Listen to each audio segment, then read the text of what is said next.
Scores of vehicles continue to move at a snail's pace at the Beitbridge Border between South Africa and Zimbabwe. eNCA has spoken to drivers there who've spent days trying to cross, but with no success. They fear running out of food and money now. Our reporter Silindelo Masikane is on the ground tracking that situation for us. Good afternoon, Silindelo. You've been there for several days now at that Beitbridge border, one of the most important land border crossings here in the hinterland of Southern Africa, because not only does it reach Zimbabwe, truckers and businesses go all the way up to Malawi, even to Zambia, and sometimes the DRC. Has the situation improved at all today? Not at all, Dan. In fact, from what I can see, it seems to be getting worse, because every time my colleague Joel and I return to Musina, which is the nearest town, the line just keeps getting longer and longer, almost getting into the borders of the actual town itself. And so I can safely say that the movement of the queue here at the border is not getting any better. I am much closer, about 500 meters away from the actual border itself, and you can see, I mean, trucks have switched off their engines. They're just sitting here idling. It's millions, if not billions of rands just sitting here waiting. Many of them have been here for several days on end. The minimum, in fact, the minimum it takes to cross the border since around September is 7 days here at Beitbridge. And you can imagine just the frustration on the ground. But the situation at this point, Dan, remains dire, and I can safely say it looks like a crisis. It is a crisis, Lindelo. You're right to use that word. I mean, I'm just wondering now, how are the truck drivers holding up? You've just said some of them have been there for a week.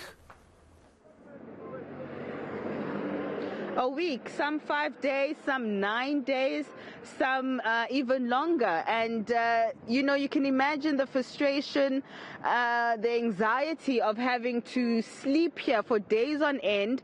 They're truck drivers, but then at night they have to then turn into security guards to ensure that they aren't robbed. You know, they're being exposed to criminal activity here and have been really left vulnerable. They don't even have access to basic amenities and necessities like a toilet, food and water. So it's actually a humanitarian crisis, I think, that's unfolding here. Let's take a listen to what some of them had to say to me earlier on. I'm going to Zambia, but I think it's going to take something like a week for us to be here. Yeah. When did you arrive here at the border post, and have you been told why there's such a delay? I never been told why there's such a delay, but I just came in the morning. Then I used the back road, because if I use N1, I was going to join a bigger queue. Yeah. So I used the back road, then I come here, join the queue in the morning. Yeah. Yes. Where do you think you'll be able to, do you think you'll be able to stay here a week? Yeah, I think so, because this queue is, I think it's almost a month like this. Yeah. Yeah, and we don't know what is going on at the border. Yeah. Is it SA side or Zim side?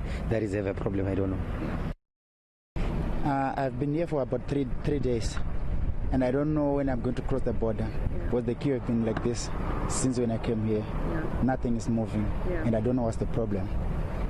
Where are you using ablution facilities? Where are you getting food? Have you been told whether this queue is going to move any faster? It's hard for us. Yeah. We have been cooking in the trucks, but now there's a problem. The money is getting finished, and we don't know what we are going to do in the next 3 or 4 days to come, because it seems as if we are going to take about a week or 2 weeks here. Yeah, it's going to be a long wait there. And, you know, Silindelo, I drove through the Libombo border from Komatipo to Maputo just last weekend, and it's the same thing with the truck drivers queuing for kilometers and kilometers. But it's not as bad as what we're seeing now there at Beitbridge. And this backlog there is beginning to have an effect on local business, one would imagine. It looks that way, Bradan. In fact, my colleague Joel Matlala and I were at a local truck stop here on the N1. So those trucks that would generally come from the Zimbabwean side of the border would stop there to be able to refuel, so the truck drivers can also rest a little bit. And the manager there was saying that business has been severely affected. They've lost at least 40%. He was telling me that trucks are actually now redirecting their route using Botswana as opposed to trying to cross here through Beitbridge. And so that is, of course, affecting their revenue and saying that business has almost come to a standstill. Let's take a listen. This backlog, I remember when I was home, I went home on August for some few days holidays. When I came back, the queue started.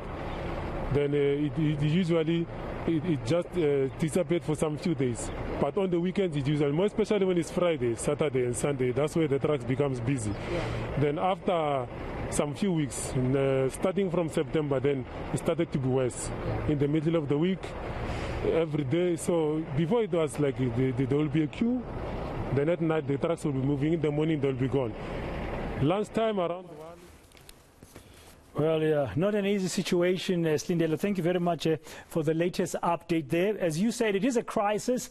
I wonder who should resolve it, Home Affairs, Immigration and Customs, because those trucks are crossing with goods and stuff, and we know that Customs also gets involved. It's not just an immigration issue. Thank you very much. We'll have to leave it there for now. That's Silindelo Masikane at the Beitbridge Border between